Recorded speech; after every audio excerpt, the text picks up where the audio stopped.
উফ,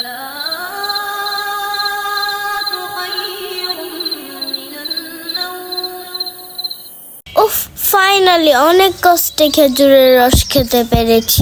আচ্ছা, শুরু থেকে বলি। ফজরের আজান দিতেই তাওসিফ মামার সাথে বেরিয়ে গেলাম খেজুরের রস খেতে। কিন্তু যেই গাছের উদ্দেশ্যে বেরিয়েছিলাম সেটা তো আগেই রস নামিয়ে ফেলেছে। টাটকা গাছ থেকে নামানো রস খাওয়া হয়তো হলো না। চলে গেলাম হরগঙ্গা কলেজে, ওইখানে নাকি রস বিক্রি করে। কিন্তু ব্যাড লাক, এখানেও রস পেলাম না। রস খাওয়া তো হলো না, তাই ভাবলাম কুয়াশার সৌন্দর্য দেখতে দেখতে বাসায় যাব। আমি আর তাওসিফ মামা রস না পাওয়ার কষ্টে হাসাহাসি করতে থাকলাম। এরপরেও কয়েক জায়গায় খোঁজ করেছি।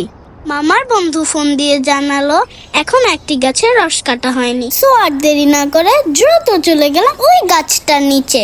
ওই দেখো, কলসিতে রস জমেছে, আশেপাশে পাখিরা না গোনা। রসওয়ালা দ্রুত গাছে উঠে আমাদের জন্য রস নামালো। ওই দেখো, রস চলে এসেছে, এখন তাহলে রস খাবো। তাওসিফ মামা, তাহসান মামা খুব মজা করে রস খাচ্ছিল, আমিও তাদের সাথে যোগ হলাম। পরে মামা আমার ক্লাসে রস ঢেলে দিল। শীতের সকালে খেজুরের রস খুব মজা, আমি তো পুরোটা খেয়ে নিয়েছি।